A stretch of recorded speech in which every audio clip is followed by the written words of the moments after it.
Good morning बच्चों। आज हम लोग हिंदी लिटरेचर लेसन 1 अमृतवाणी पाठ से दोहों का अध्ययन करने जा रहे हैं। कल हम लोगों ने दोहा 1, 2, 3 नंबर तक हम लोगों ने क्लियर किया था। आज हम लोग उसी में आगे बढ़ते हैं दोहा नंबर 4 पर। ये दोहा बच्चों पहले हम लोग पढ़ेंगे। विद्या धन उत्तम अहे, धन माया बेकार, अनपढ़ का है जगत में नहीं कहीं विस्तार।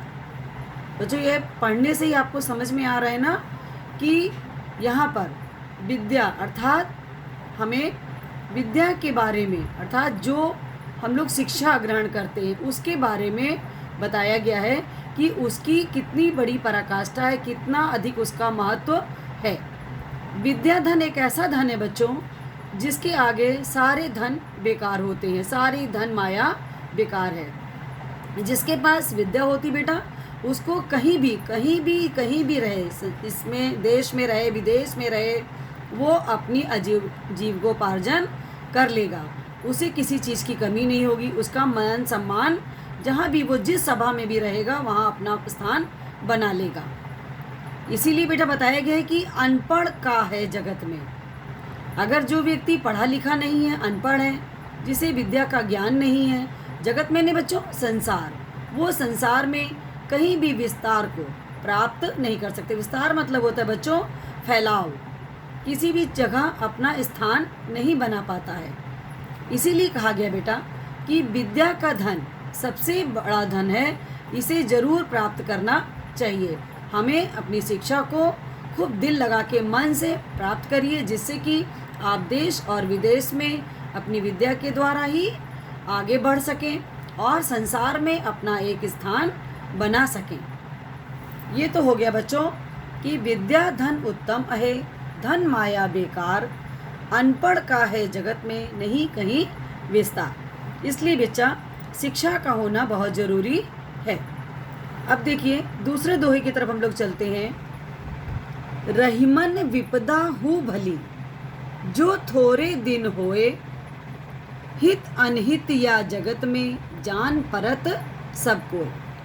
यहाँ पे बच्चों रहीम दास जी बता रहे हैं कि विपत्ति परेशानी जो होती है वो थोड़े दिन की जब होती है तो वो भली होती है, क्योंकि जब वो आती है तभी हमें पता चलता है कि कौन हमारा मित्र है, कौन हमारा दोस्त है, कौन हमारा दुश्मन है। हमारी विपत्ति के समय ही हम अपने मित्रों की परख कर सकते हैं। हम जान सकते हैं कि हमारे ऊपर अगर आज समस्या आई है, आज हम परेशान हैं, आज हमारे पास दुख है, तो हमारी कौन मदद करने आता है, कौन हमारा इस मुसीबत में साथ देता है। हित अनहित या जगत में जान परत सबको। इस संसार में बच्चों कौन हमारा हितैषी है, कौन हमारा हितैषी नहीं है, ये हमें तभी पता चलता है जब हमारे ऊपर विपत्ति या परेशानी आती है। और वो विपत्ति कैसी हो, अगर वो थोड़े दिन की बच्चों होती है तो वो भली होती है, क्योंकि बुरा समय आने के बाद भला समय, अच्छा समय आता है। अब आते हैं हम लोग बच्चों तीसरे दोहे की तरफ। खीरा मुखते काट के मलियत लौन लगाए, रहीमन करुए मुखन को चाहिए यही सजा। यहाँ पर कबीर रहीमदास जी बच्चों कह रहे हैं कि खीरा आप देखते हो ना, जब खीरे को काटते हैं हम लोग, काटने से पहले उसके मुंह के ऊपर का छोटा सा भाग काट के उसके ऊपर हम लोग उसको घिसते हैं, जिससे कि उसका कड़वापन निकल जाए और वह खाने के योग्य हो जाए। फिर क्या करते हैं हम लोग, उसको जब मलते हैं तो क्या लगाते हैं बच्चों उसमें लौन में नहीं होता है नमक लगाकर उसको मलते हैं, जिससे कि खीरे का कड़वापन खत्म हो जाए और खीरा खाने के योग्य हो जाए। उसी तरह से रहीमदास जी बता रहे हैं बच्चों कि जो लोग कड़वे वचन बोलते हैं, जो मीठे वचन नहीं बोलते हैं, जिनकी वाणी में मिठास नहीं होती, जो किसी से भी बात करते हैं तो ऐसा बोलते हैं रुके होकर के, ऐसा कठोर वर्ड बोलते हैं कि दूसरे सुनने वाले को दुख पहुँचे, तकलीफ़ हो, तो ऐसे लोगों के लिए रहीमदास जी ने कहा है बच्चों कि जिस प्रकार से हम कीड़े का कड़वापन दूर करने के लिए उसके मुख में नमक लगा करके मलते हैं, उसी प्रकार से ऐसे लोगों को, ऐसे मनुष्यों को भी यही सज़ा मिलनी चाहिए कि उनके मुख में भी नमक भर देना चाहिए, जिससे कि उनके मुख का कड़वापन दूर हो जाए। बच्चों अब आ रहे हैं हम लोग, नेक्स्ट लास्ट वाला है आपका दोहा। रहीमन देख बड़न को लघु न दीजो डार, जहाँ काम आवे सुई कहाँ करे तरवार। क्या कह रहे हैं बच्चों रहीमदास जी? कि हमें छोटे और बड़े को, ये नहीं कि वो बड़ा है तो उसका सम्मान करें और वो छोटा है तो उसका सम्मान ना करें। छोटे और बड़े में फ़र्क नहीं करना चाहिए। ये नहीं कि हम कोई छोटा है, कोई हमारे बराबर का नहीं है, या हमसे किसी तरह से वो कम है तो हम उसे एकदम अलग कर दें, किनारे कर दें, उसका कोई महत्व न समझें। ऐसा हमें नहीं करना चाहिए, क्योंकि जहाँ पर वो छोटी चीज़ काम आएगी वहाँ बड़ा नहीं काम करेगा। जिस प्रकार से बच्चों इसमें बताया इन्होंने कि जहाँ काम आवे सुई, जो काम बच्चों सुई कर सकती है सिलने का, वहाँ पर क्या तलवार से हम लोग सिल सकते हैं? नहीं।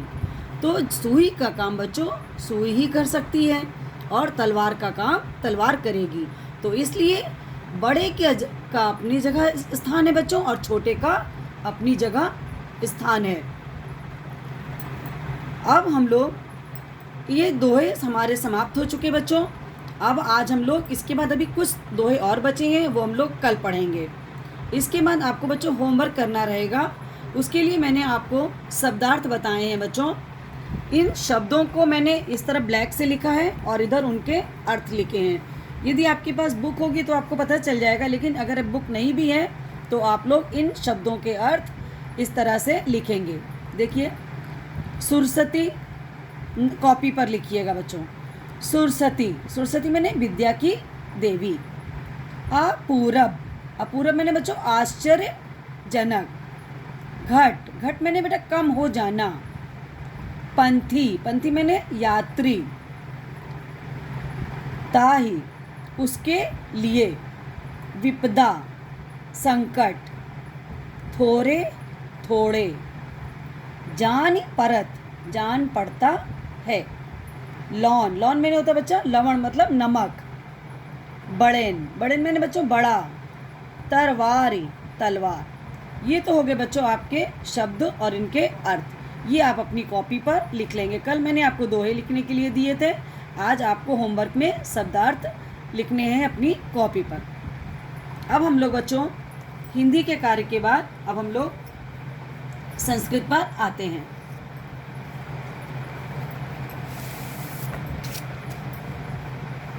संस्कृत में देखिए बच्चों, प्रथम पाठ लेसन 1, ये हम आपको बुक से ही बेटा पढ़ा रहे हैं। मम मित्रम, हम लोगों ने कल इस लेसन का एक पैराग्राफ पढ़ा था और इसका अर्थ समझा था। आशा है आप सभी बच्चों को इसका अर्थ समझ में आया होगा। आज हम लोग उसके नीचे से पैराग्राफ है, पिक्चर बनी है, पिक्चर के नीचे से बच्चों पैराग्राफ है, आज हम लोग उसे पढ़ेंगे। मम मित्रम अनुज अभिवादनशील अस्ति, सा नगरस्य बहिः निवसति, तस्य गृहे एका वाटिका अस्ति, वाटिकाया रक्षक गोपाल अस्ति, वाटिकाया पादपा वृक्षा च अपि अस्माकं मित्राणि सन्ति, वृक्षाणाम् अध बहवा पथिका तिष्ठति, आनंद च अनुभवन्ति। बच्चों ये हम लोगों ने अभी इसका उच्चारण किया है। इसके पश्चात अब हम लोग इसका अर्थ समझेंगे। देखिए, मम मित्र, मेरा मित्र अनुज। अभिवादनशील का मतलब होता है बच्चों कि बहुत ही अच्छा है, वो हम सबका सम्मान करता है, सबको अभिवादन करता है, नमस्कार करता है। स नगर से बहिः निवसति, वह नगर के बाहर रहता है। तस्य गृहे एका वाटिका अस्ति, उसके घर के घर में एक वाटिका, मतलब जानते हैं बच्चों, बागीचा है। वाटिकाया रक्षक गोपाल अस्ति, उस वाटिका का, उस उद्यान का जो रक्षा करता है, जो उसकी देखभाल करता है, उसका नाम क्या है बच्चों? गोपाल है। वाटिका पादपा वृक्षा च अपि अस्माकं मित्राणि सन्ति। वाटिका में, उस उद्यान में पादप के वृक्ष पर के अपि अस्माकं मित्राणि, और हमारे सारे मित्र उसके नीचे रहते हैं, अर्थात वहीं पर बैठते हैं। वृक्षाणाम अद्बहवा, और उस वृक्ष में आने वाले बाहर से भी जो पथिक होते हैं बच्चों, राहगीर होते हैं बहुत से, उनको भी बैठने के लिए स्थान मिलता है और वो आनंद का अनुभव करते हैं। अब फिर से एक बार आपको बेटो हम बता रहे हैं कि मम मित्रम अनुज अभिवादनशील अस्ति, मेरा मित्र अनुज बहुत ही नमस्कार करता है सबको, सबका अभिवादन करता है, जो भी आता है उसका सम्मान करता है। स नगर से बहि निवसति, वह नगर के बाहर रहता है। तस्य गृहे, उसके घर में बच्चों एक वाटिका है, एक उद्यान है, एक बगीचा है। वाटिकाया रक्षक गोपाल अस्ति, उस वाटिका का, उस उद्यान का रक्षण, उसकी देखभाल एक करता है व्यक्ति, उसका नाम है गोपाल। वाटिकाया पादपा वृक्षा च अपि अस्माकं मित्राणि सन्ति, पादप के वृक्ष के नीचे अस्माकं, हमारे सभी मित्र रहते हैं, आते हैं। वृक्षाणाम अद्बहवा पथिका तिष्ठन्ति आनंदम च अनुभवन्ति, उस वृक्ष के नीचे बहुत से बाहर से आए हुए पथिक यात्री बैठते हैं और आनंद का बच्चों अनुभव करते हैं। आज हम लोगों का बच्चों ये मम मित्रम पाठ का उच्चारण एंड अर्थ हो गया। अब हम लोग कल इसके शब्दों के अर्थ की तरफ बढ़ेंगे। धन्यवाद बच्चों।